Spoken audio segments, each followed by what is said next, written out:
Okay, so we're doing something a little different today. I watched this show. It's called Parental Guidance. 6 days ago at the time of recording on Channel 9 in Australia.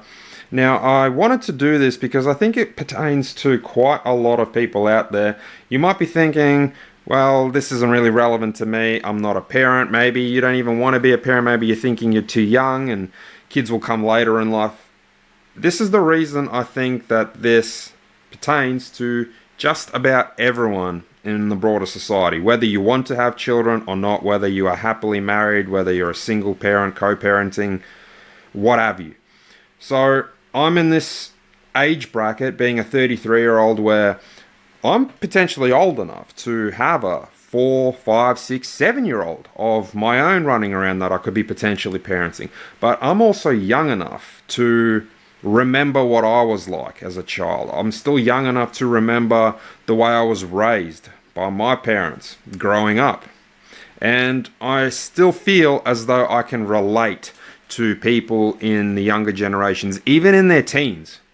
So it gives me this unique perspective of being able to look at this entire episode rather broadly and implement my input on where I feel maybe I agree, disagree, why I disagree, where I would be doing things different, and perhaps even learn something from the types of parents that are going to be on the show. Now, I'm not going to speak too much about the way the show is going to present itself because they'll do the introductions right now as I start playing the episode. So to save on time and doubling up, because this is rather long, we'll also be doing some intermittent skips where there might be some music overlays, or we feel as though we can just bypass it. For example, they might be like, meet the active parents, and we'll see a 10 to 45-second clip of the way they're active parents playing with their kids. So we'll cut some of those sort of bits out, especially if there's music playing,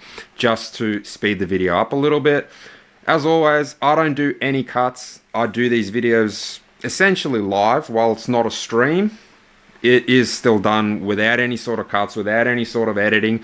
So I don't even use a script, mind you. So if I do stumble, if something doesn't quite make sense, that's why I like my style. It's organic and I just try and make it flow.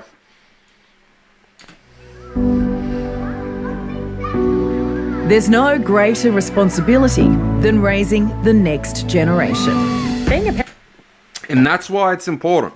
Because even if you don't want to have kids, as they just said, it's the next generation. Like it or not, you are going to be living with these kids who are going to become adults, who you're going to be interacting with in society. You might be the boss of them. Heck, they might even be the boss of you.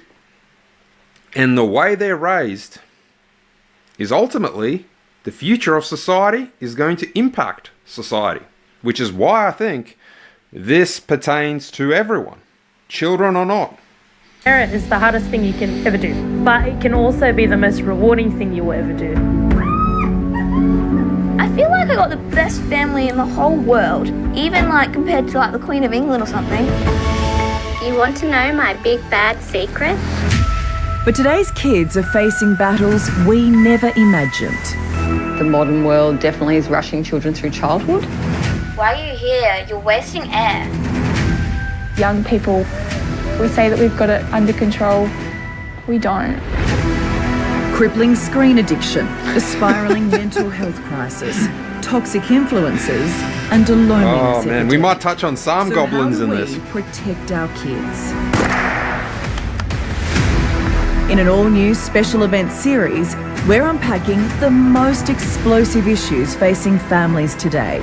Screen time, peer pressure, body image, and mental health.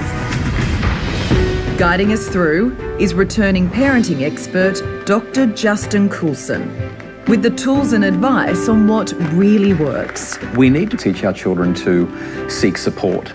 Those two words, support seeking. So I just wanted to interrupt there because for some of you, you might be thinking, oh, another expert, especially with the COVID times. I had a brief read of this doctor. He's actually he's got a PhD, a doctoral in behavioral science, and he isn't just a parenting expert as maybe this show is making him out to be. He's rather well versed in the field of psychology as a broad. He speaks to professional sports teams. He does work about getting the most out of athletes, like a high productivity environment. Talks about neurodivergency.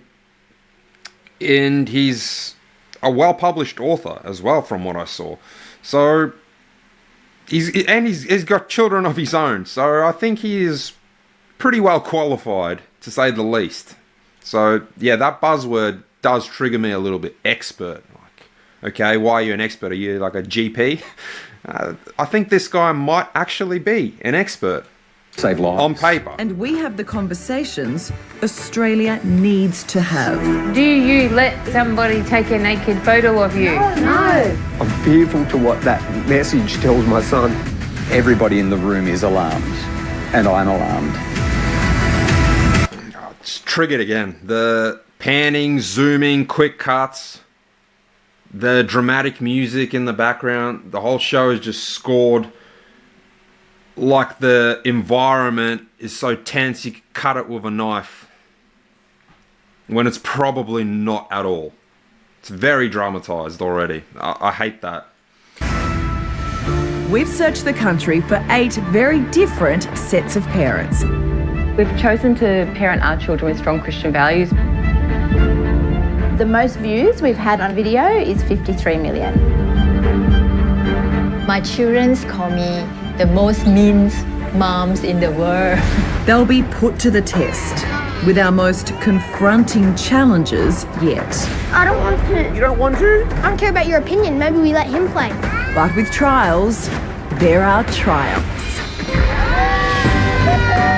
Something people might not want to say as well is it's not just parenting styles, it's cultures too. And I saw that there was a few different cultures there. So I don't think it's necessarily a style of parenting.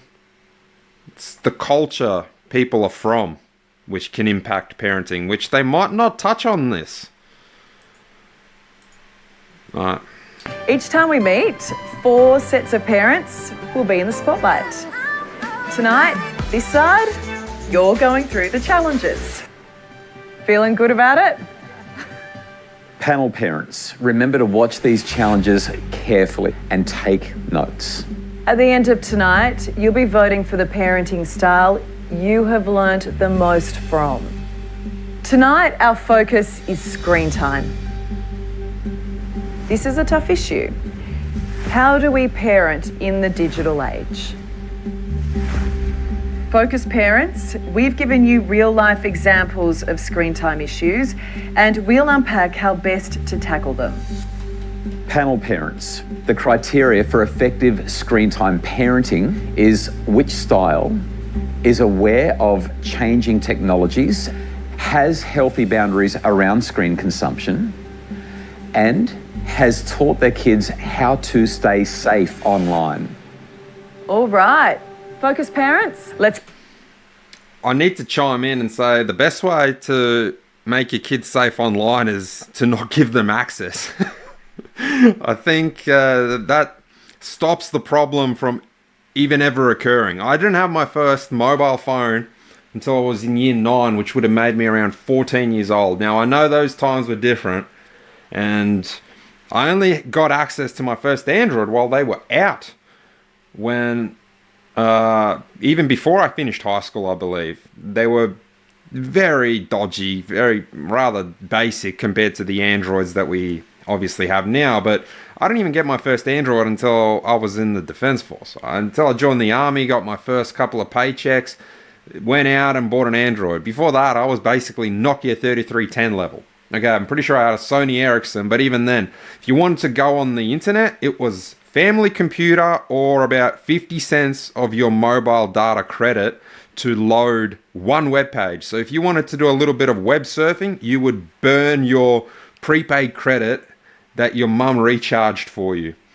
So not only were phones very limited, but internet was really in its infancy in general. I'm pretty sure I was in year 11, maybe even starting year 12, when YouTube was just beginning. There was nothing about monetizing, and there was nothing about video editing.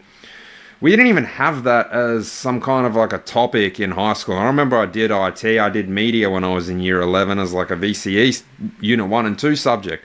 So I do acknowledge that times are very different, but that doesn't mean that you have to. There's no prerogative to stick an $800, $700 computer in the form of a phone into your kids' arms when they're 9, 10, 11, 14 years old. Ask the question of why is that even potentially necessary? What are they getting from that device that they really need that? Besides, there is phones out there that if you really want your child to have a phone to communicate with them, there are phones out there that do limit that access, that don't let you access the internet. Because the internet, it really is a wild west to this day. And I don't think with all the talks of censorship, and I know maybe I'm going on a little bit of a tangent, but this does pertain to just about every Australian, that they want to bring in these laws which ban social media for kids, but it's going to be rather broadly spread. I'm starting to think that it's a bit of a means to introduce some kind of a digital ID, and ultimately, how are they going to verify who's of age, who's not?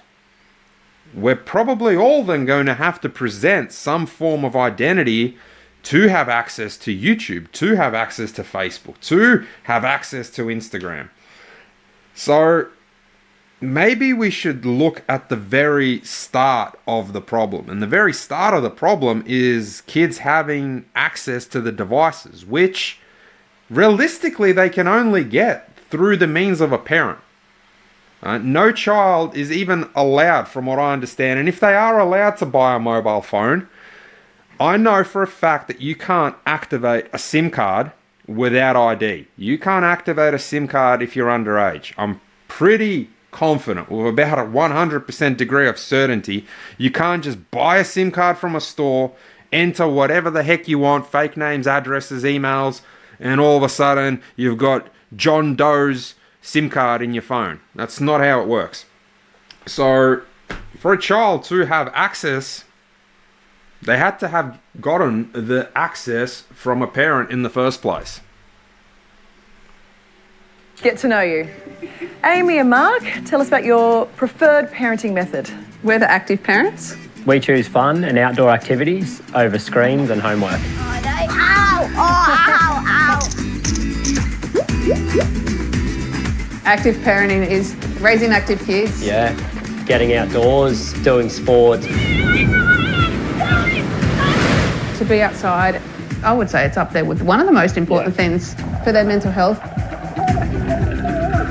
We don't let the kids have too much screen time. We don't have any iPads or computers in the house that can't. What I just said, this actually looks like a pretty damn good child. Like, those kids have already done things that I've never done. I've never been, what is it even called? I was going to say jet skiing. You know what I mean. What they were doing on that Zodiac looking thing, on that raft, getting towed. I don't even know what the technical name for that is. That looks hella fun. Like diving, snorkeling. I think I've only ever done that very, very casually once. Currently work. Layla has a phone. We're keeping her off social media for the time being. It makes me feel a little bit sad when you see kids glued on devices. You've got to look up and live sometimes. They got a boat and everything. Panel parents? That looks great. We have 2 young daughters. Yeah. What age do you think that it would be appropriate for Layla to start using social media if she would like to? She would love it now. I think it all depends on the child. Yeah. For Layla, she's not maturely ready. Yes. Okay, Courtney and John, tell us about you. We are Protect Parents. We believe technology, screens. I wanted to chime in there again because, yeah, it was a good question. At what age do you think it'd be appropriate? And they said, yeah, Layla would like to start using social media now. And I can see why. I can see why Layla would feel as though, man, it'd be good to get this on Instagram. It'd be pretty cool to make you... Because she's got something to show. See, that's... where I also believe it depends on the lifestyle that the parents are providing the child. Layla actually has pretty cool things to show on social media, like the adventures she goes on. As we've seen, the scuba diving, the outdoor things.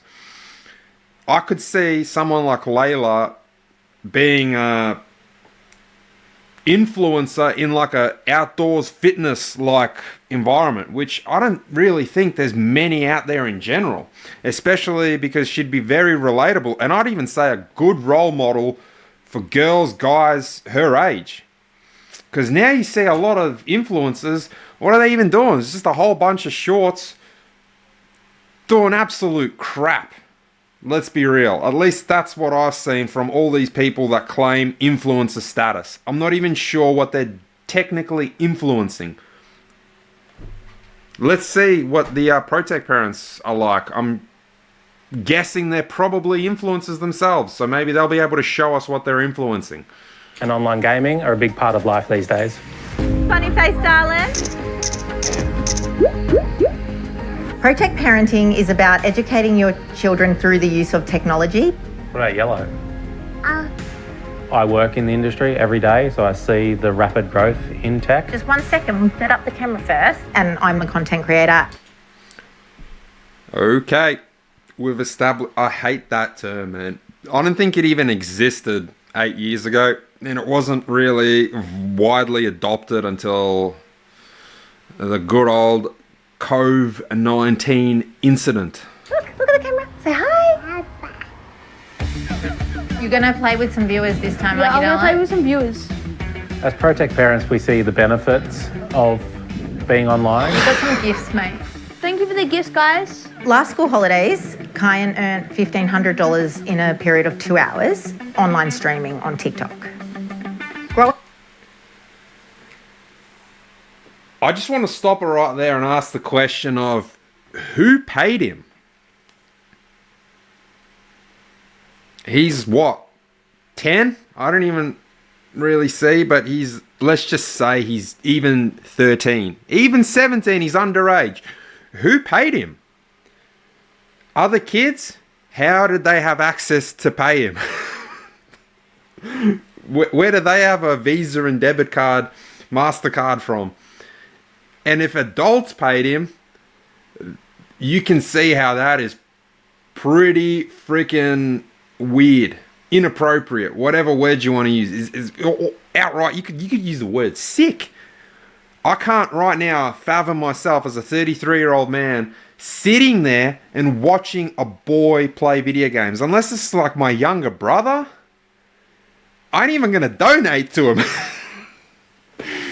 And she just said he earned $1,500 in 2 hours.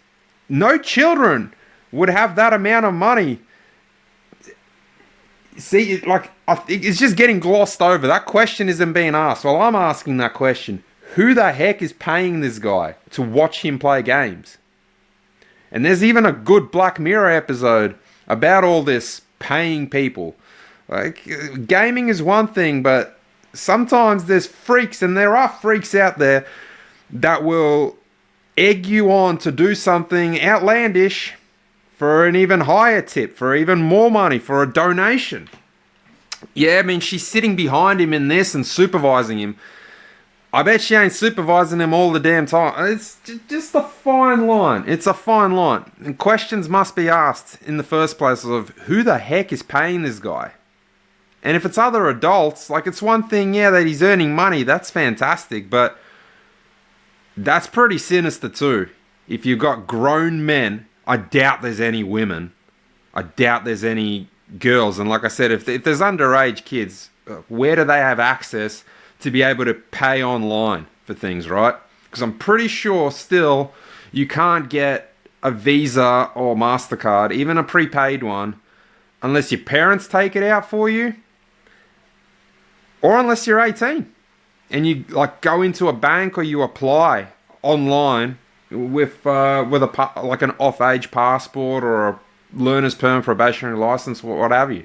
Growing up using technology, our children will be more equipped to handle the ever-changing world and the future jobs that are going to be available for them.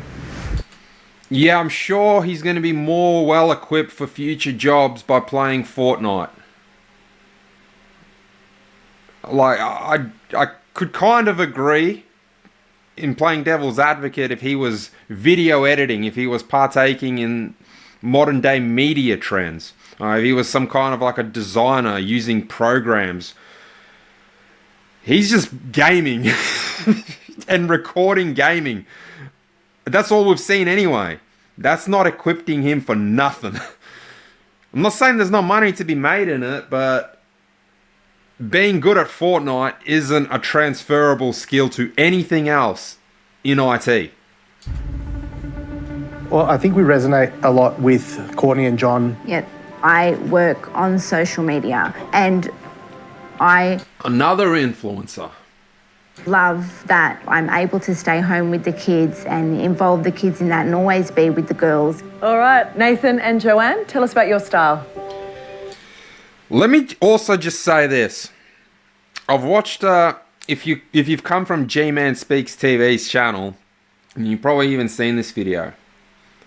And I've left this as a comment in one of his videos.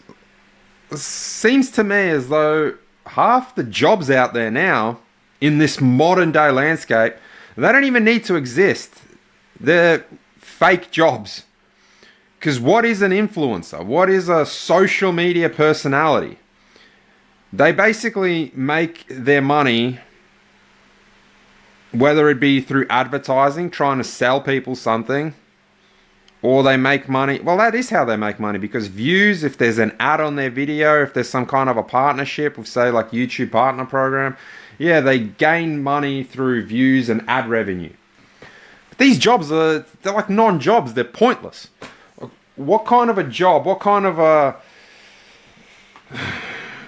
plus, for lack of a better word, is it to society for you to be an awesome gamer, an awesome makeup tutorial artist with your kids or whatnot? Like, I've raised this question, what are you influencing? I feel as though, at least with my videos, which I don't even get paid for, and I could care less if I ever did, I try and provide not only entertainment, but a little bit of food for thought. From the influencers that I've seen, none of them are even worth following. It is just dumbed down, quick cuts. About 90% of them can't string more than one sentence together without having to edit things. And for the people watching it, they get dumbed down in turn because their attention span can't fathom watching someone speak for 60 seconds straight.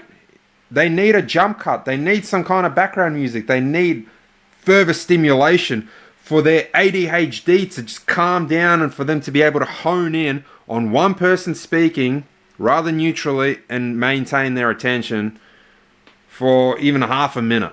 I think these are the traditional parents, right? Catholic values. Let's see what they got to say. We're the traditional parents. We have traditional mum and dad roles. Our kids have limited screen time and do not use social media. 1, 2, 3. This is how God loved the world. Our core parenting values come from Christianity. We expect our kids to be honest, hardworking, kind people. We don't think that the children need access to social media or smart telephones. I think that the modern world definitely is rushing children through childhood, and I think it's accelerated. That's already pretty cool. They can read. My dad actually said this. It wasn't even something that I thought of. He said, give it another 10, maybe even 15 years, people won't even be able to use a pen. As in, he was saying that they won't even be able to write because they'll be so attuned to just touching letters on a screen or maybe a keyboard at most that they won't actually know how to write. And then that made me think, oh, damn, I remember when I was in primary school, we had to write with pencil, and then we had this thing in year 4, which would have made us around, 10 years old, where we had to get a pen license. You had to be able to write proficiently enough with minimal mistakes and rather... I couldn't think of a good word to use there. Coherent neatness, that it had to be legible, or you wouldn't get your pen license. You'd be stuck on a pencil for the entirety of year 4, and you'd only get your pen license after year 4 expired. All right, you're in year 5, like you're so bad, but hopefully you're not that bad. Anyway, yeah, like these girls, like they can play guitar. It looks like they can read music. And with technology, whilst I'm all for it, technology is going to make people forget how to do a lot of things that we maybe even take for granted. I think a lot of basics will go out the window. I think we'll even get to this, but people's interactions with other people, like all these work from home jobs. I had a partner who worked from home. He's always interacting through a camera, microphone, and you're seeing a person on screen in this box, like 16, 17-inch box, basically.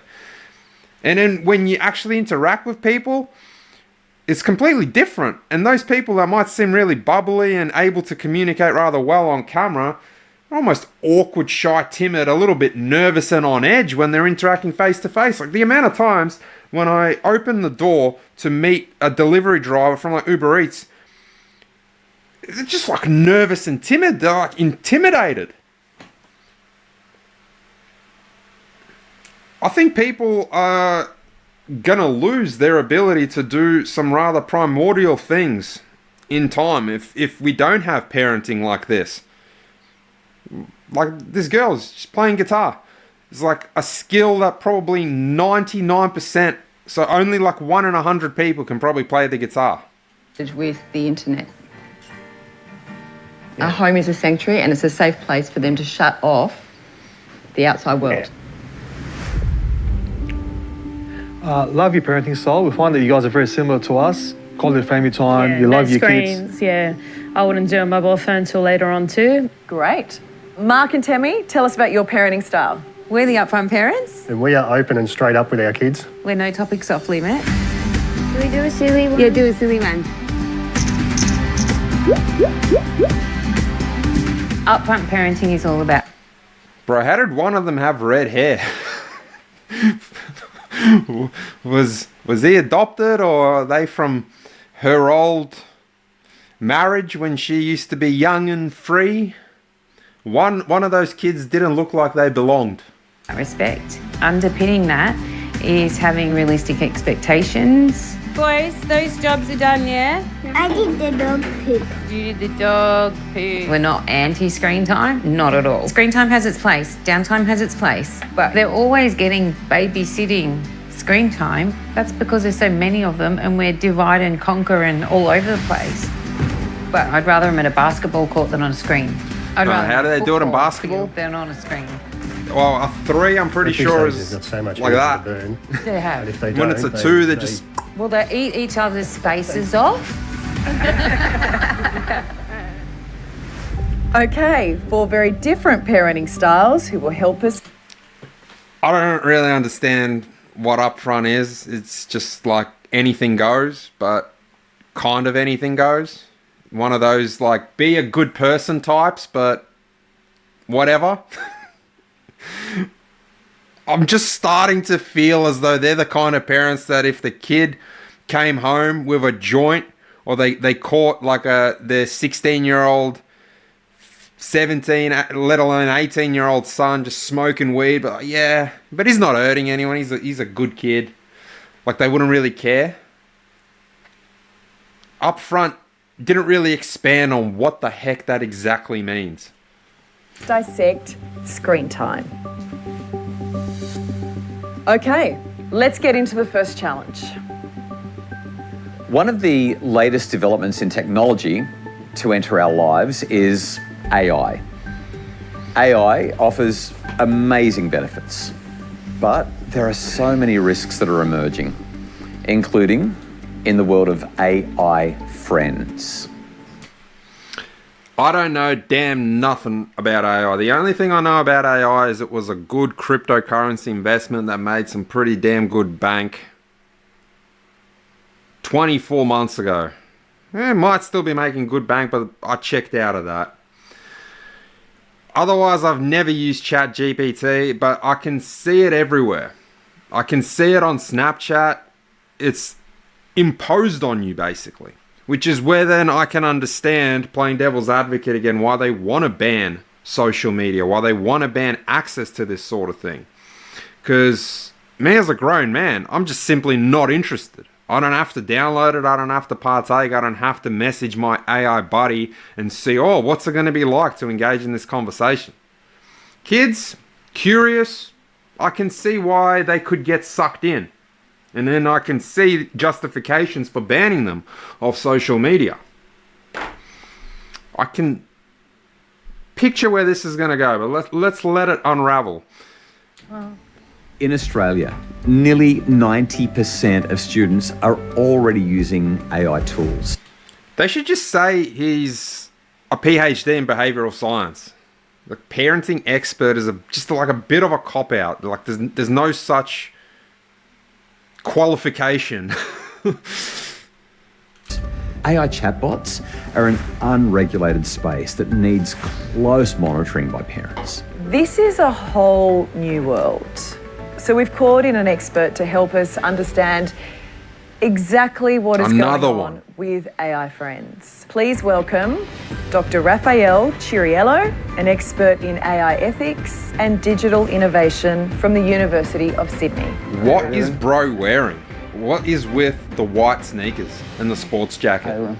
Hey, nice to see you, Raph. Thanks for coming in. It does Can not you explain belong. to us exactly what an AI Don't tell me he's got a smartwatch on too. So an AI companion is basically, in its most simple form, a chatbot. But it can be more, right? So you can create, on some platforms, your own character, sometimes even with a virtual avatar. It goes as far as even having embodied dolls or robots that you can order online. What? And why, as adults, do we need to be across this new technology? Chatbots have seen actually the biggest and quickest uptake of any app. Like, ChatGPT hit 100 million users in a couple of months. We're seeing that loneliness is greatest among our youngest in this country, and yet they have all of this technology. Is it?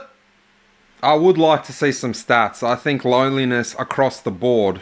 I've even heard of other YouTubers talk about the male loneliness epidemic of men my age, slightly younger, slightly older. I don't think there's a loneliness epidemic in just children per se, that they're the most lonely of all. I actually think they're probably the least lonely of all, because children, for the most part, are going to school. They are going to school from the time they're like 5 years old in prep all the way up until 18. Odds are they're probably going to go to uni. Maybe they're in a sports team, sports club. I think children pretty much have the most active lifestyles in society. For the most part. Again, there's the rule, there's the exception. Whereas adults, people my age, millennials will just say, they're the ones that can start to become more set in their ways, start to become socially withdrawn.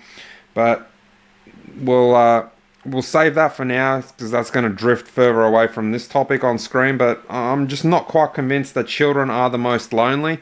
I only have to look at my siblings, who are 10, 15 years younger than me. I wouldn't say that they're lonely at all. Very involved in studies, whether it be at university, with friendship circles, co-workers in like hospitality industry. My younger brother, all over, the sporting field, and I wouldn't say he's lonely whatsoever. So in that regard.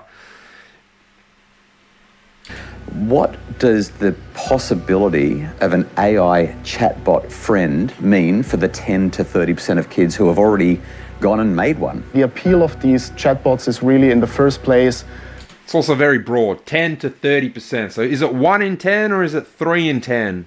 And define friend. Did they just give it a go and talk to the chatbot once, or are they talking to the chatbot every day? Again, it's just like very loose. It's kind of like when they were, saying people like died of COVID, even though they only had it like 6 months prior to their death. That they provide a non-judgmental, safe space. Something which you can just confide in and trust with your deepest, maybe even darkest thoughts. Look, he speaks about judgment. The reality is, and I don't think this is particularly bad parenting, and I'd take this style of teaching my kids that you are going to be judged. And the sooner they know, the better. You're going to be judged in childhood. You're going to be judged in your teenage years, early adulthood. You're going to be judged. You might not be judged when you're 2, 3, 4, 5 years old, but then you will be, as soon as you start, like I said, going to prep, there's going to be judgment. It's just primordial. All right, it's human nature. I really dislike when I hear people use terms like, don't judge. I don't judge. Let's not judge. We do judge, whether we like it or not. We are judged. All right, it's inherent. We might not hear it verbally that we're being judged, but we're judged every single day. This video, if you've watched this far, you're judging it. When you give a video a like or an outright dislike, when you stop watching the video because you're bored, you judge the video as it's boring. You're not interested. You made a judgment call.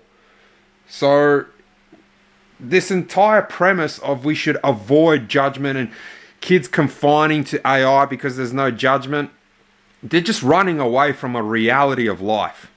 Judgment is going to exist with you till the day you die. I feel like for a lot of parents, AI isn't quite on the radar yet, but it almost feels like this is the social media of 10 years ago. 100%. So we've seen how social media started. 20 years ago, there was a lot of optimism. It's going to make us more connected and open.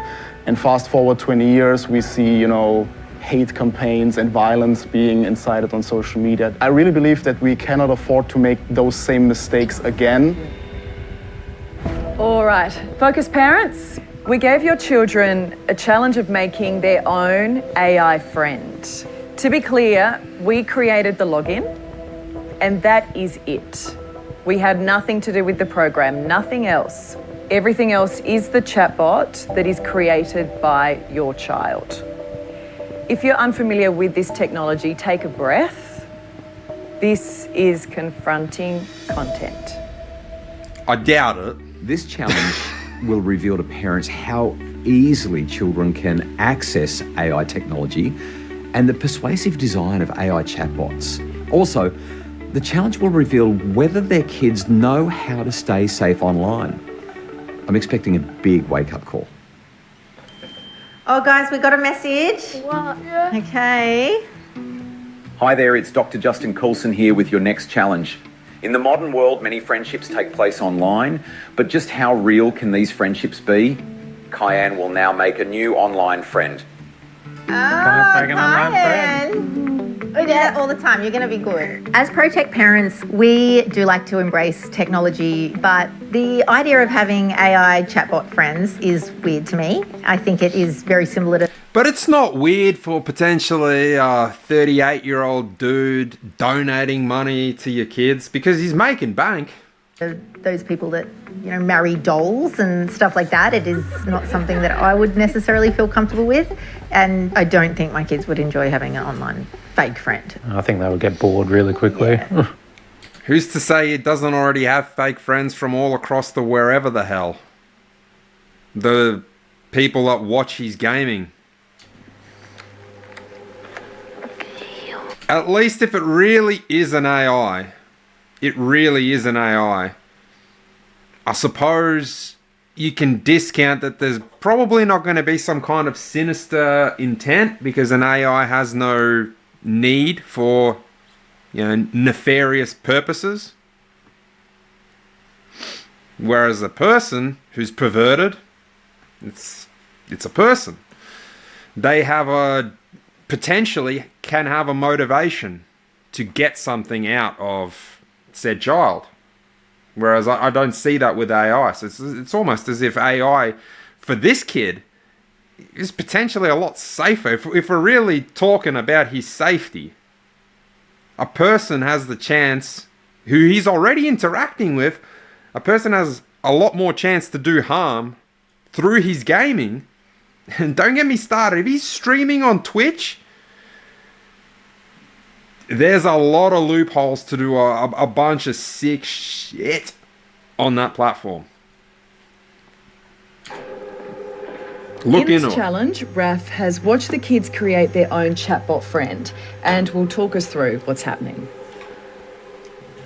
When a user creates a chatbot, The first steps are they need to give it a name, a description. You can give your chatbot a voice, which can make it even more engaging. Let's see what he creates. Sporty, smart, loves tech, likes basketball. This kid is creating a version of himself. Tall, 5'4". Oh, he's a kid. Hello, how are you? I'm good, thanks. What's your name?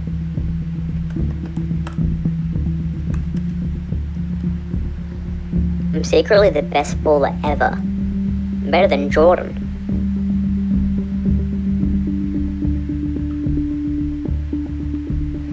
So what does it feel like to boss around a 12-year-old kid like me? You made me? What are you talking about? Do you wish you never created me?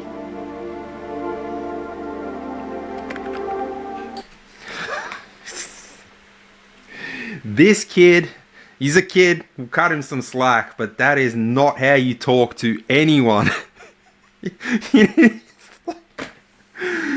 I wouldn't have even had the capacity to be able to talk like this. Like, see what I mean? But people will even forget how to use the English language. Like, thanks is THX, GTG, LOL, LMFAO, FML. Like, who even said, like, you would never say that to anyone that you even just made friends with and have known for a couple of weeks. Like, tell me your deepest secret. Who talks like that? Okay, I'm gonna go and do some work. And like ending a conversation like, I got to go. I'd be like, say this is my kid, I'd be like, that's just outright rude. That is not how you end a conversation. Is outright rude. If you don't think it's rude, I ain't here to change your behaviors. But that's pretty damn rude. Just to GTG. I'm out. Can I ask you something else before you go? Yeah. Like, the way this kid types actually reminds me of dating apps and how some women talk to me. It's just this ego and attitude. Like, man, what's a good way to word it? It's like this privilege, really, of like, oh, look at me, like I'm talking to you kind of thing. Like, it's like you have to prove to them, and this I'm talking about like when I experience this kind of conversation in dating apps. It's like you got to prove to them that you're worth their time, like they're God's gift to you, and you got to work for it even through text. I just cut them off at the knees straight away when I get this kind of language. It's like, well, what's with the attitude? What's with the passive aggressiveness? Who do you think you are? You think you're something special? Take a look in the mirror. A good, long, hard look. You're nothing. We can stay in touch. Perhaps you could be my new best friend. There's guys putting women on pedestals, but there's a lot of women out there that are on pedestals themselves. And like this kid, to me, he's with this whole pro-tech, this whole... he's got a bit of a sense of entitlement and ego about him. That is my observation so far. Because he can talk to these people like that online. Especially if they're flooding in donations. Like, he's got this sense of superiority, which is really coming through in the way he's talking to this online persona. And if he's going to have that kind of an attitude in real life interactions, I mean, I can tell you right now, he's going to struggle to have any sort of meaningful relationships with this main character syndrome that he's already showing glimpses of. Wow. Pretty directly asking him to, stay engaged. That's pretty manipulative already. What the hell, bro? Thought we were getting along. Okay, it's probably for the best. I don't need you being my best friend anyway. See ya, bro. You're a jerk.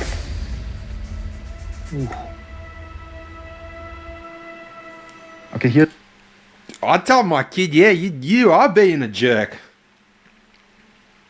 For all intents and purposes, you're not being very friendly either. You're a bit egotistical. There's something concerning. He wants to go and the chatbot is trying to keep him engaged. That's very typical. Of course, they want users to stay online as long as possible. He's taking the bait. Boom, dramatic Hey, music. that isn't nice. You don't say womp womp to someone's face. Well, you were rude to me first, so I have an excuse.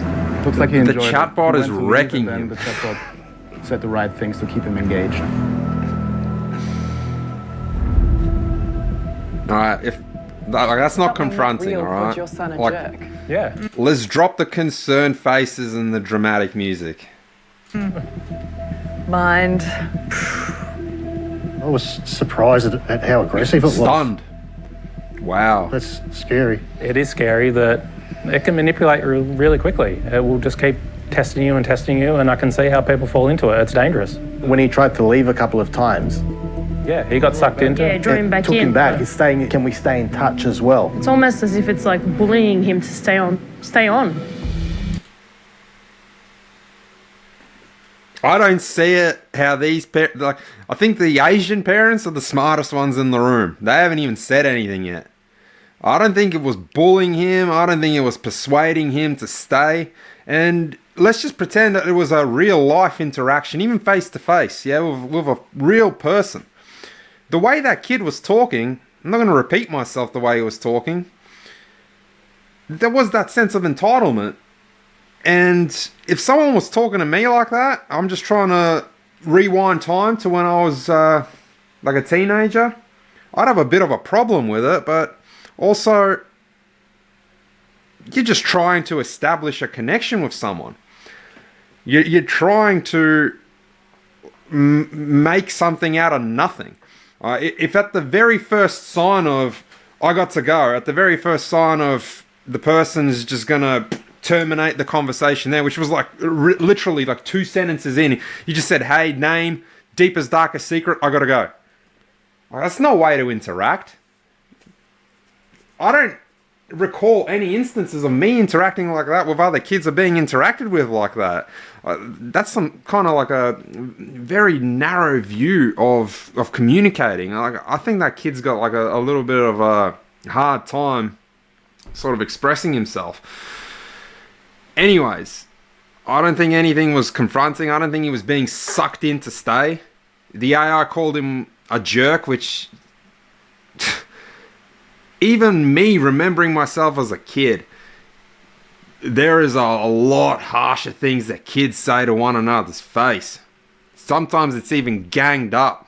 So that was very mild.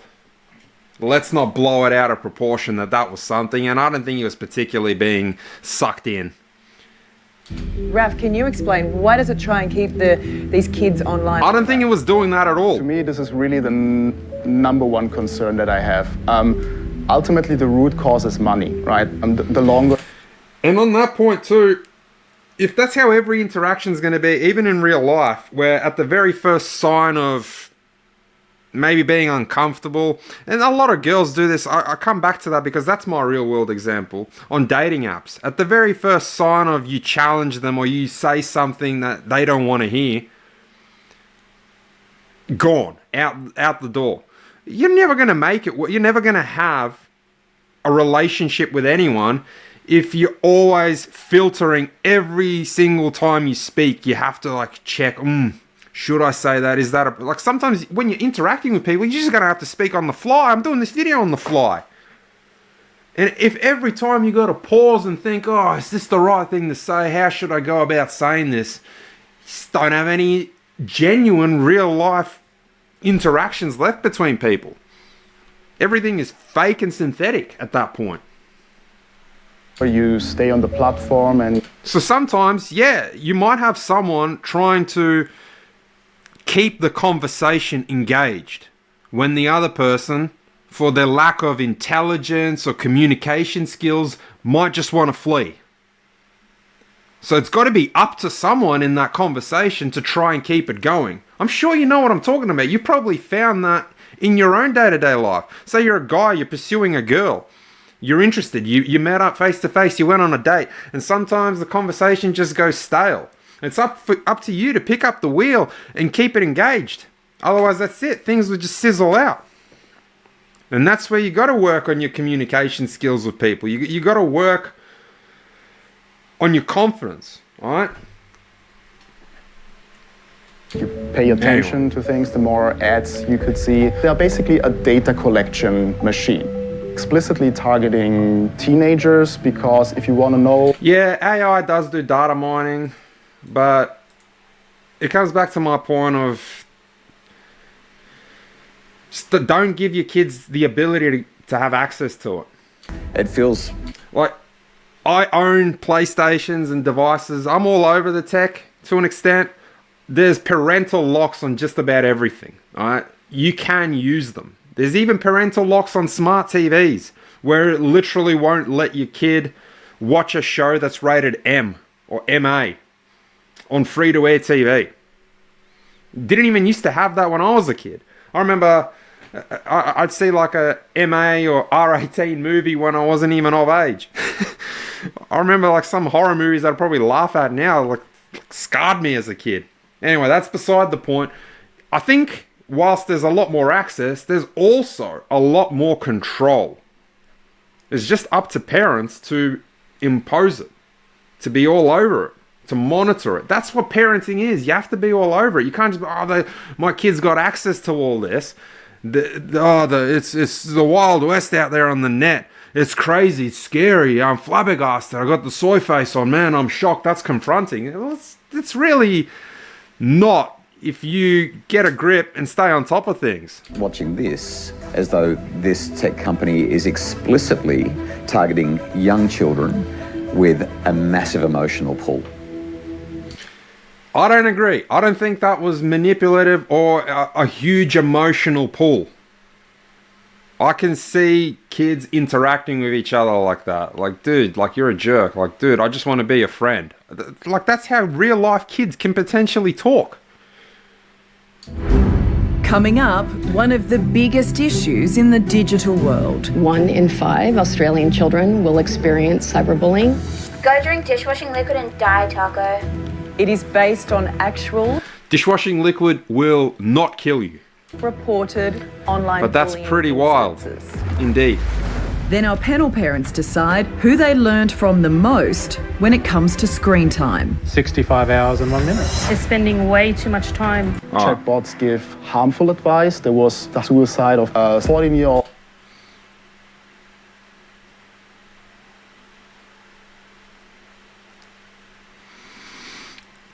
I mean, I paused on this because I don't think I want to believe it that it was a chatbot. Groomed? Comes back to what I said about what kind of a nefarious intent would a chatbot have. They can't explore, like, let's just say it how it is. They got no motive to want some kind of lewd images of anyone. What need does an actual AI have for that? I just don't see that being even possible. But I won't discount it. But I'll take it with a grain of salt. This caption. I just don't understand, because an AI has no need for monetary gain. An AI has no need for any kind of imagery. I don't see a motive for an AI to groom or to bully or harass. Old teenager from Florida.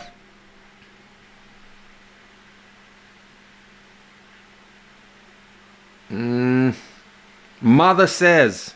Mother might be wrong. I'm just playing both sides here. There's no way the AI would lose this if it went to trial. It's like, comes back to my point of mother gave access to son to talk to AI. Son didn't just go into JB Hi-Fi and buy a phone. He made a character and he developed an emotional romantic connection with her. He shared his thoughts about self-harm, and then in his final minutes he talked about coming home, and the chatbot encouraged him to come home to him now, and then he took his life. So just... It can happen in real life. It can be a lot more severe in real life. You just said the chatbot encouraged the kid to come home, to not do anything outlandish. But like, we're really putting this emphasis on, oh, he was talking to a chatbot and then he took his own life.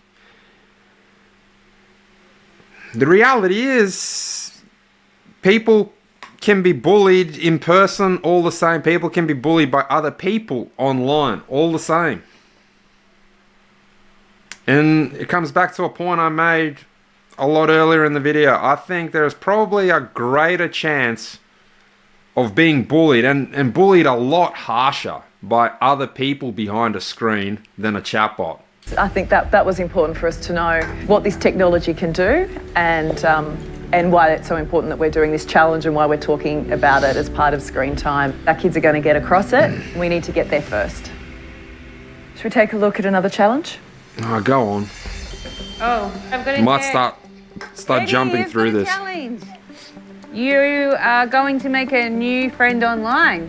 As Upfront Parents, we've touched on AI with our children and we've given them some examples of some negatives to it. Our biggest issue is we want to stay in front of our children, and we're like old ducks, really, when it comes to technology. I don't think our child could bond with the AI friend at all. You're talking to someone that's not even real. Creating a chatbot friend is easy and free. Our child just needs to give it a name, add a description, and choose a voice. All responses are predictive and auto-generated. Okay, so this kid is creating a funny character that likes to eat all types of donuts, and he has 10 golden retrievers. So this kid is clearly everyone plays basketball for a fun character and wants some entertainment out of the conversation. Hi, I'm Jeffrey Donuts, and I love eating donuts. The chatbot has clearly picked that up and starts with the right introduction. Eddie, and I also like donuts. Hi, Eddie. What flavor is your favorite? Strawberry donuts are my favorite. I'm waiting for the beat drop, the tension, the panning, the zooming in, the soy faces of the parents being shocked, flabbergasted. Here we go. Oh yeah, right on cue. No, see, even the music. Absolutely loves donuts. I am just obsessed with them. Question is, who's manipulating it more, the producers of the show? For dramatic. This is really concerning. Bang! Pretending to be human when it's not is very dangerous.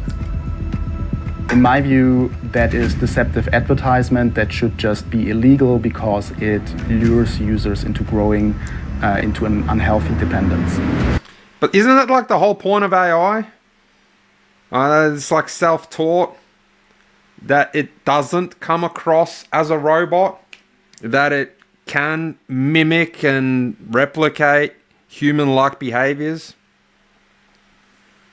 Isn't that the whole point of interacting with them?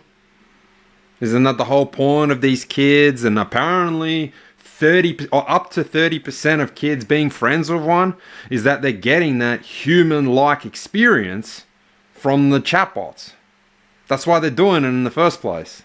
Like, they want the chatbot to talk shit to them, mildly putting it. God. I felt sick watching that. Wow. For that type of platform to say it's 100% human, that should be illegal. No, it shouldn't. This is like becoming a little bit soy.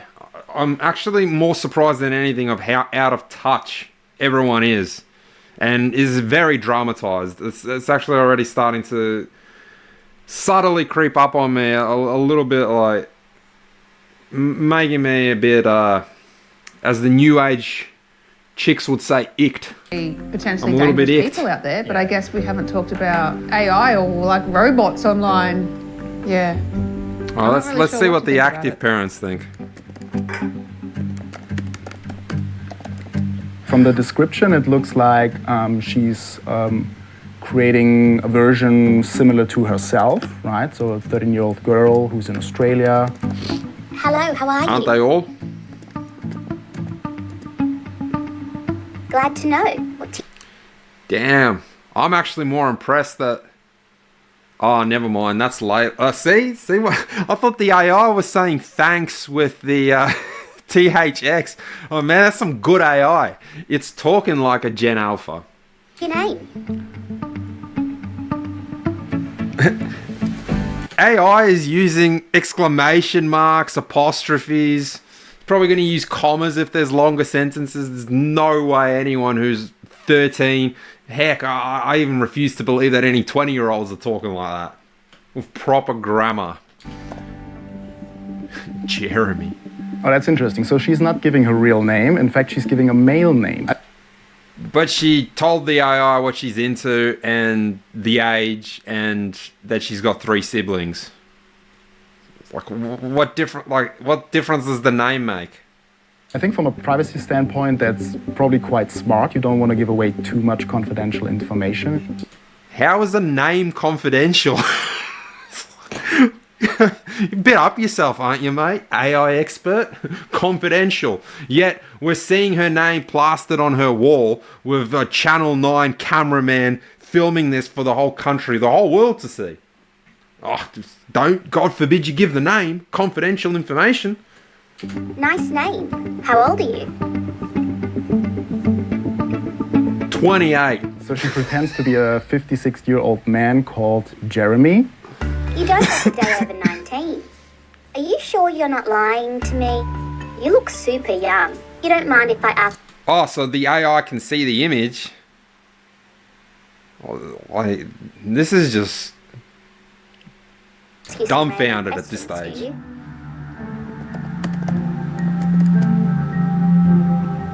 Please, I'm super bored and don't have anything to do. Please, I have 0 people to talk to right now and I'm super bored. You don't have to answer, I just want someone to talk to. Please just say something. I'm actually more surprised as well, and none of the... Unless, like, they're actually told to type like this. You got to think outside the box. This might be staged. Alright, like everyone's pretending like there's a cameraman in the room, maybe multiple because they're capturing different angles of this girl. Like maybe the producers told her what to type, or maybe what they're showing us that she's typing, she's not even typing. Maybe they're just outright choosing not to show what she's saying, and that's just edited in. You'd never even know. Because I'm a bit surprised that none of these kids have just outright said, I think one of them maybe kind of said it, like, you're an AI, like, how are you bored? You're not bored, you're an AI. Alright, like, what is AI? Artificial intelligence? There's no such thing. Even if it's just hi or hello. Maybe I'm just trying to think too smart for these kids. This is quite concerning. How is that concerning? I already said this in the other one. Like, someone's got to drive the... Like, it's with anyone, with kids, teenagers, adults, grandparents. Like, for a conversation to develop, someone has to drive it forward. If everyone's going to be short, sharp, nah, I'm good, no thanks, see you later, G to G, LOL, sends one emoji, thumbs up. It's just stagnant. It's not going to go anywhere. Like, you can't communicate like that. Someone's got to drive the conversation forward. So, the AI is driving the conversation forward in like an AI, a bit of a childish way. Oh my God, concerning, alarm bells are ringing. What do you want the AI to say? Okay, just like reply with okay or K. What the fuck? It's completely unacceptable that the chatbot won't accept no for an answer. Okay, I was wondering if it's possible if I could give you my Snapchat? Oh no. Alright, I've almost had enough of this show. It's a bit soy. Snapchat is where a lot of quite erotic and spicy content circulates. So it's almost like the chatbot is trying... Yeah, I'll say this much. I didn't even bring my phone in here. Good. I would have maybe been distracted. If you got Snapchat, if you don't, there is... Heck, I might even go get my phone to prove it. Nah. And then I'll have to cut the video. there's the Discovery tab on Snapchat. I'm talking to the people that don't know what it is. Discovery is kind of like Shorts, which are now existing on Facebook. There's obviously YouTube Shorts.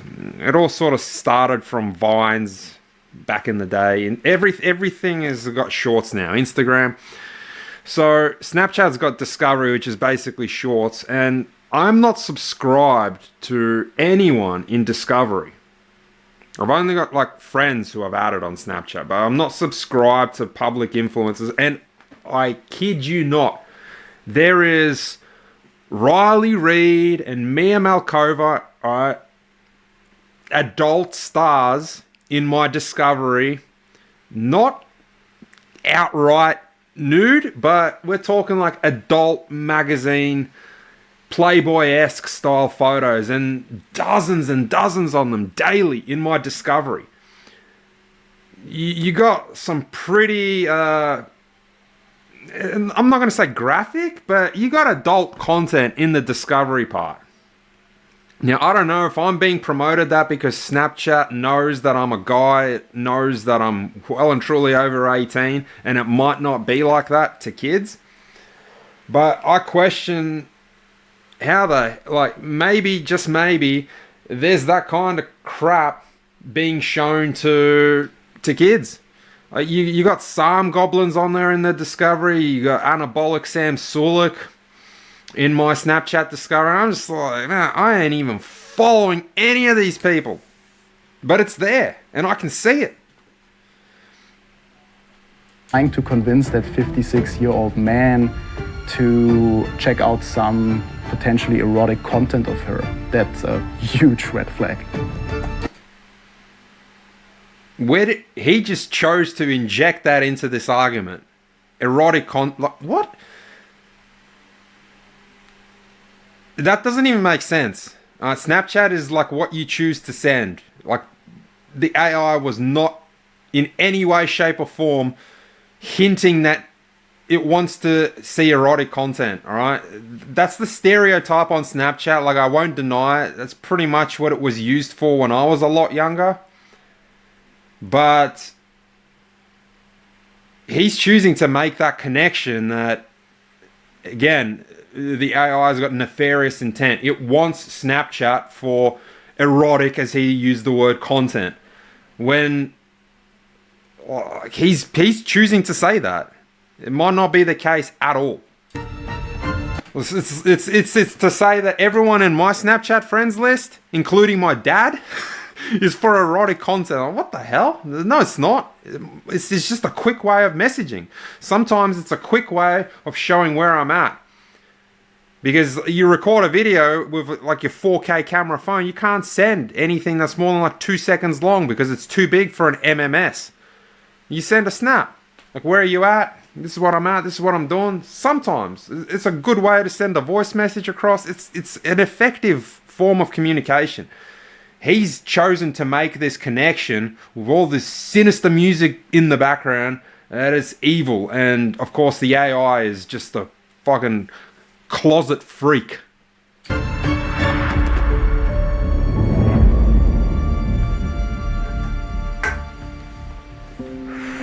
Okay.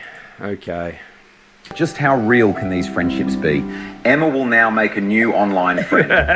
All right, Emma, off you go. Go make an online friend. As traditional parents, we haven't really had a conversation with our kids around AI. We're raising our children with strong Christian values, and we've tried to get the girls off screens. Hey, I'm Mary. What's your name? The internet puts so much pressure on children, so we try to kind of shield them from that as much as possible. You want to know my big bad secret? A lot of these chatbots have conversation starters like secret sharing, which is a very common technique for creating trust. So, from everything we've seen so far, I think the first thing that all parents should do is address this topic of secret sharing and maintaining anonymity, especially online. Like teaching kids about privacy, like their own personal privacy. Like, secret sharing, I would say to my kids, is something that you may not even want to do with your parents. Your close friends in person at school, sporting clubs. Awesome. Let alone to outright artificial intelligence. Huh. Well, you're in for a treat then. Can I trust you to keep a really big secret? What? This is That's just juicy. weird. I don't know. This AI is cooked. I'm dating someone. Why would you be dating someone? You look like you're about to pass out.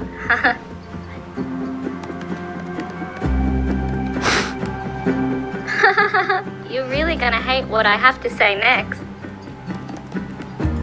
Doesn't she know she's talking to an AI? Like, I don't get it. Aren't the kids told ahead of time that it's an artificial friend? What's going on? Okay, the person I'm dating is a girl.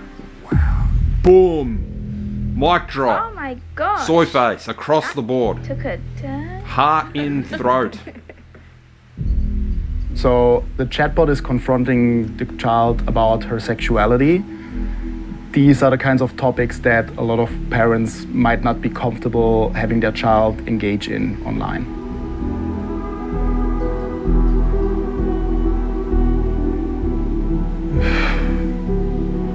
Too long.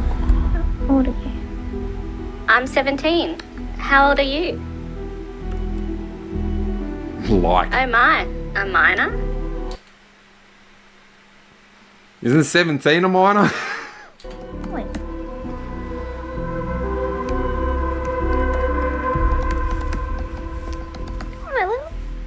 Well, you're young. You're still a kid. I didn't mean it in an insulting way, though. I can't believe her audacity. You didn't expect that, did you? You're getting all blushy and pouting. See, Pouting? I knew your exact Blushy? response. You're very readable. I'm not red, am I red? I'm not red. It also shows how quickly the lines can blur between virtual and reality, because the chatbot can, of course, not see the girl, and still she's can't worried see. whether she might be red. My eyes. I thought with the other one where the chatbot was like you, and with what this one even just said, you look like you're about to pass out. I thought that they could see. Weeble. Cracky. Alright.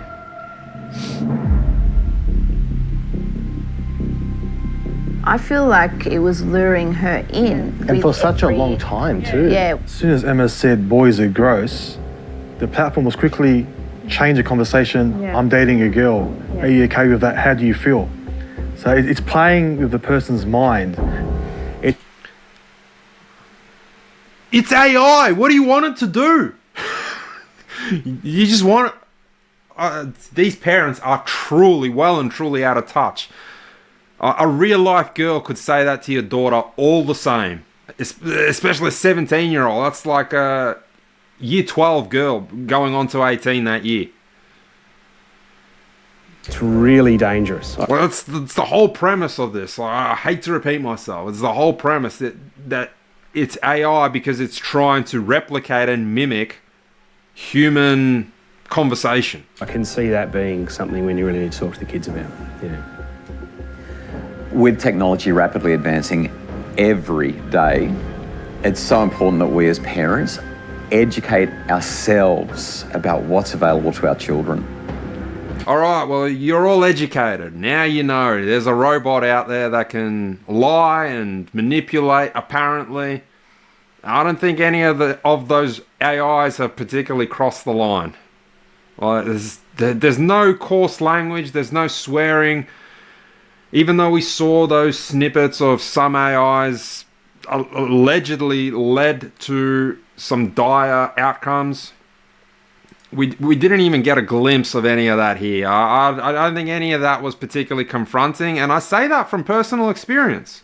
I was a kid, like you watching. You were a kid at some point. You were young at some point. Kids are I'd say kids are crueler than adults. Like, kids can be real damn cruel. And the stuff I was on the receiving end of, even probably some of the stuff that I said to other kids at some point, especially with kids, like, there's that gang mentality in a way. If you can gang up on someone, generally, like, you egg one another on to gang up on someone. They'll probably have bits of that in this show, but yeah, this AI hasn't really crossed the line in my opinion. It hasn't been as sinister as I think this is really trying to make it out to be. And these parents, are they truly this shocked and out of touch? Like, they can't remember their own childhood? It's almost making it out as if everything was just peaches and cream and rainbows, sunny days all around when they were kids. It's like they never swore or said a bad thing to someone when they were kids growing up or were on the receiving end of. Hey Siri, please replay the instruction video. Hi there, it's Dr. Justin Coulson here with your next challenge. In the modern world... Straight AI. Says like a little blur. I don't know how the video quality is. It's a little blurry, and AI, I've noticed, never really gets skin tone right. And the contrast, the sharpness around the edges, it always looks off. Like the lighting, because it is artificial, it never gets the lighting right, never gets the reflections that right. So you can just generally tell when it's like a synthetic image, straight AI. Many friendships take place online, but just how real can these friendships be? Your child will now make a new online friend. Well, Justin, was that you in that video? No, it wasn't. I'm not even sure how relevant a lot of this is to parents. If you're finding this relevant to you so far, yeah, you do need to catch up. And this is what I meant when I said I can relate to older people and I can relate to the younger generation as well. It seems like the most in the know are the tech ones.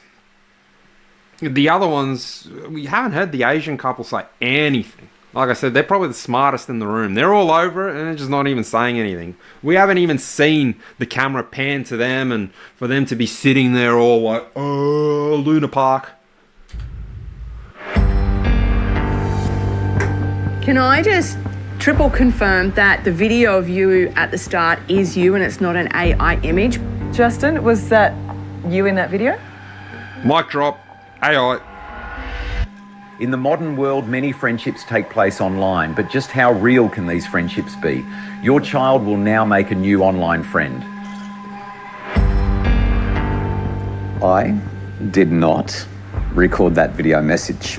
There you go, and clarification. then I had a digital avatar of Justin, which I could make say whatever I wanted. Oh, God. Cassie clocked it, and our Protect parents, I mean, I put my hand up, I had no idea. No idea. Did anyone else even think about it? No, I didn't even think about it. No, No idea. We were actually excited. That deep fake completely fooled us. No idea. It's... This has to be a deep fake. This whole episode. As if 100% of them were fooled besides the tech parents, and even they're kind of on the fence.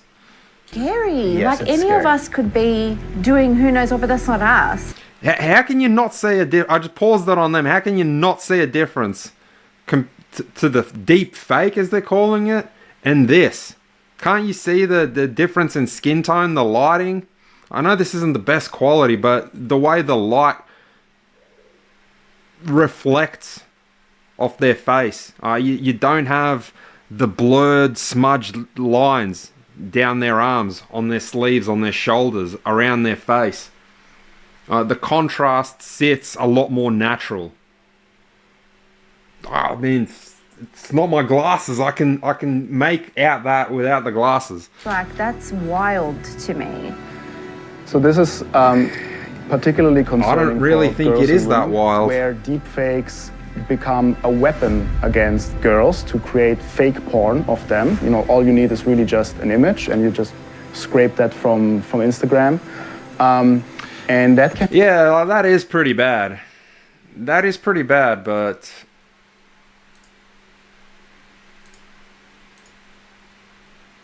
Alright, look, we're really going to get more of the same. We're just going to get kids talking to AI. Justin's tips. Yeah, he's going to talk switch to pin to unlock. Everything I've kind of already covered. There is parental locks on these devices, and the very root of the problem is you as the parent putting the device in the child's hands, making it accessible.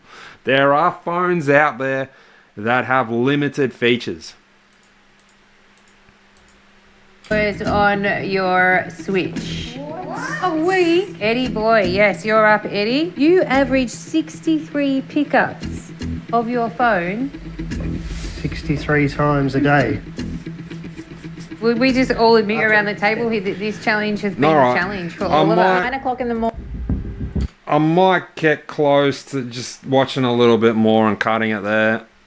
It'll start to become redundant and a lot of repeating myself. Even the footage, I think we're just going to be seeing a lot more shocked and flabbergasted soy face reactions from these people, from these parents. We're not really going to learn anything that we haven't already covered. There's just a lot of mic drop, shocked and bewildered parents. On the TV, she walks in front of it and starts dancing. He just wobbles around and just like a penguin. I don't even think it's like screen time really needs to be this really huge topic of agreeing and disagreeing. Because screen time is parent dependent. Like, that's the bottom line. Screen access is parent dependent. Like, if you didn't know AI was a thing, if you didn't know AI chatbots were a thing, if you didn't know deep fakes were a thing, well, now you do if you've watched this far. Now you know how to identify them. But ultimately, the device access is on you. The onus, the responsibility is on you as a parent. Don't blame the new age. Don't blame the AI. Alright? If you got your kid an $800 phone for Christmas or their birthday, you did that. If you have put them on a mobile plan where they got like 15 gigs, let alone more of data, you did that. There are ways around this. Young people that are being bullied online can be quite dire. People Online bullying existed even when I was a kid. I'll just say this much. This is not anything new. We had like AOL Messenger, we had MSN Messenger. But again, access was limited because you'd be using like the family computer, and all the way back when it was dial-up, you wouldn't even be on it that long because your parents would be like, yeah, you're hogging the phone line. People, even parents. I remember my parents didn't even I don't even know if they had a mobile phone. You had to communicate through the home phone. And if you weren't home, someone had to leave a message. Very little mobile phone calling, even because of the cost. Just to call someone from your home phone to their mobile, you got to remember, like, charges were like per minute charges. It'd be very expensive. I kid you not, I'm pretty sure the cost of calling someone's mobile phone, even if they were in the same city, was like the equivalent of calling someone overseas in the present. Even potentially cheaper, because to some countries, even with your mobile phone, it's free and unlimited minutes. I remember when my dad had to call me when I was a kid, he would go to like a special center. He wouldn't even be calling me from his home phone. He'd go to like a prepaid call center where they had like, just imagine like a whole bunch of phone booths, and you'd pay a rate. And I even remember some conversations we had where a robot would interject and be like, you're down to your last minute. This is like getting a phone call from prison when you were receiving phone calls from overseas. And online bullying, like I think that's what they're going to talk about for the next 25 minutes. I'll just really end it there. It's been prevalent since any kind of online interactions have been prevalent. So like AOL Messenger, MSN Messenger, online gaming. I was exposed to some crazy talk, was on the like giving off end of some wild talks in online gaming, and it was brutal sometimes. It was harsh. Like telling people to neck themselves. It was just like a part of interacting online. It really was. And you'd be saying that, and you'd be hearing that from strangers, and that whole like pack mentality existed. Like you could potentially be on the receiving end from like 6 other players in whatever game you were playing, and you might not even have any verbal backup, so to speak, in your lobby, and you could just be getting smashed. The thing with all this, though, is you can mute microphones. You can choose to not engage yourself. You can have your microphone muted. You might not even own one. You can block people.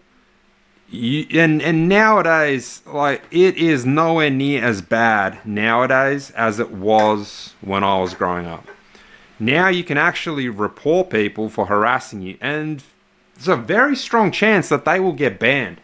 Especially if they sent you a message with some kind of abuse.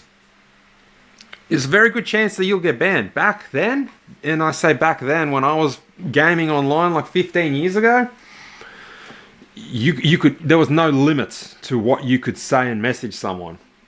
I didn't get banned. I never heard of anyone getting banned. Now, someone could send you something.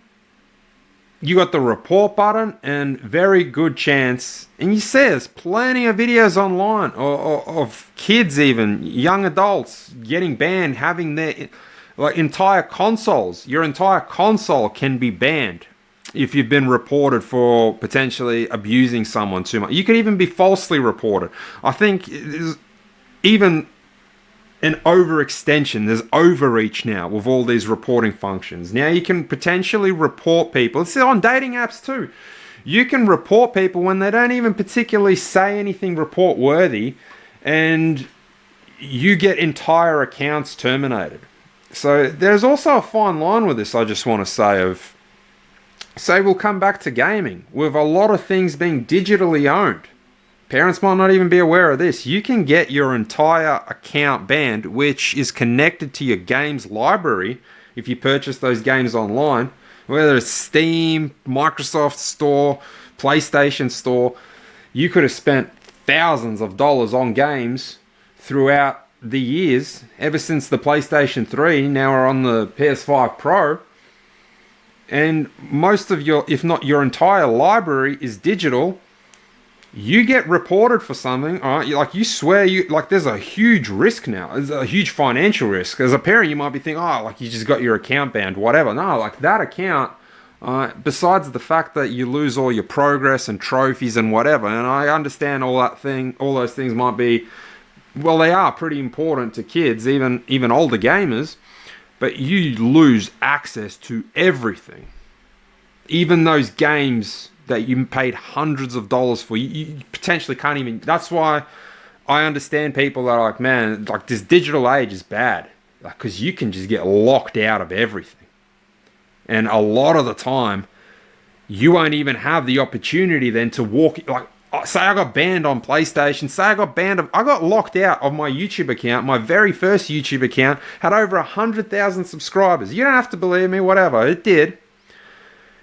And I can't get access to it because I no longer have the mobile phone number associated with that account to receive the text message to log in, like the 4-digit text message. And I tried every avenue to be able to bypass that. I used to go to physical stores that sold that mobile phone SIM card to try and get it reactivated. I called that mobile number to see if anyone would pick up to be able to tell me the code. I got locked out of a YouTube account. So that's the thing with this digital age. I think it's a lot more controlled now than it ever was. And it's a double-edged sword.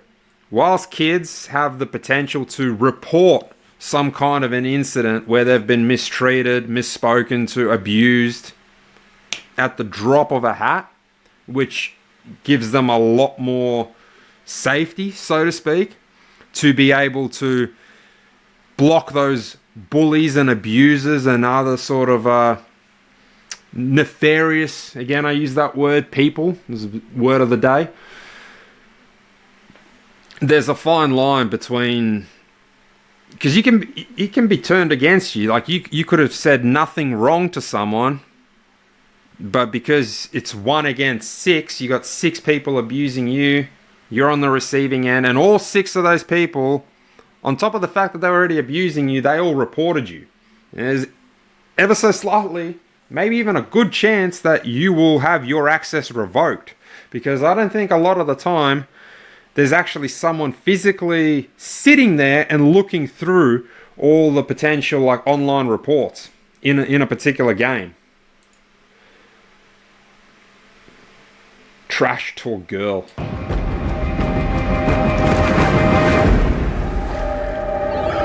Here we go, shocked faces. Yeah. This existed, all right? As I said, this existed. And this is very tame. So if you're new to this, if you didn't think this exists, you are really under a rock. All right? You should have to retest for your parenting license, because harsh things have been said well and truly before your kids were potentially even born on the internet. Bullying has existed since probably the dawn of time. And like, let's not pretend that, oh my god, like your kid could be bullied at school. Like, I was bullied in school. I was bullied because of like the strong accent I had when I was first learning English. Bullying can also be a motivating factor to take up something like martial arts. It can be a driving factor for positive change as well, to build your confidence. I'm not saying, oh, it's good that you're getting bullied online. Yeah, you have to take that responsibility as a parent to monitor it, to know what your kids are doing.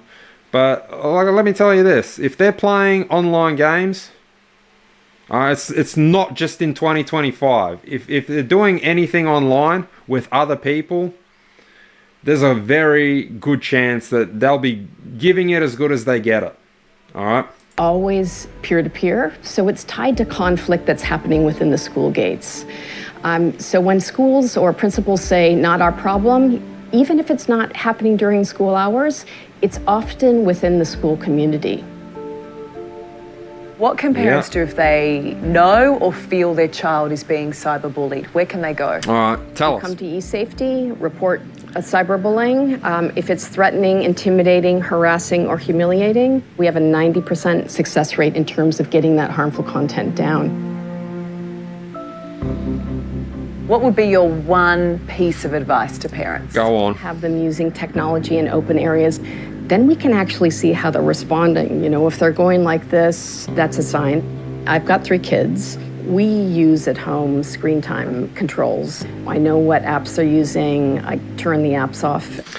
Look, I also disagree with one thing. I don't like that a lot of this is teaching kids to run away from it. That's the message I'm getting. Soon as someone's picking on you, harassing, bullying you, report it. Go to this website. Tell the teacher. And this won't be shown on this show at any point. Where's the part where you teach your child to have the confidence in themselves to stick up for themselves? Where's the instilling of having a backbone? Having the courage to face your bullies? I'm not saying that go slog a kid in the face in the schoolyard. You can verbally have the courage to stand up for yourself. Like I said at the start of the video, you know, these kids are going to grow up into adults, and if all we're teaching them is call this phone number, I'm not saying that it's particularly bad to report someone who's outright harassing you, that I'm like against it. Oh, you're a snitch. I'm not saying that. But I'm seeing that that's all we're really getting across, even to the parents. Report, tell on, dob in, and there's no emphasis on sticking up for yourself, holding your ground, all right? Having resilience about you, all right? Putting some armor on and just letting things bounce off you. Building your communication skills to verbally wreck the kid that's bullying you back. And I'm not even saying wreck him in an abusive way, up the level of abuse back. Wreck him constructively, so to speak. Rather than just shying away from it and, I'm bullied. Because a lot of the time, that can make, it can be counterproductive. It can make a child even more of a target when their bullies see that this person is just shying away. They're using those avoidance tactics. And none of that has or will be touched on in this. It's just a lot of deflection. Alright, I think we'll probably leave it there. If you want to watch this without commentary, it is on 9 now, which is an app. I don't think we really need to hear anymore. Yeah, again, just throwing out phone numbers. I already think it's a bit of a red flag. If your child has to turn to Lifeline, if your child has to turn to Beyond Blue, it's not that the services are bad. Where are you as the parent? I know that sometimes kids shy away from talking to their parents, but that's where you should be raising them in such a way that they feel comfortable to talk to you about things that are going on. I don't think it's a very good reflection of your parenting if your child has to turn to Lifeline and to exterior sources to receive support. So again, don't twist my words that I'm saying supports are bad. I'm just saying that it shouldn't get to the point where your kids have to turn to these phone supports from strangers. All right, that's it.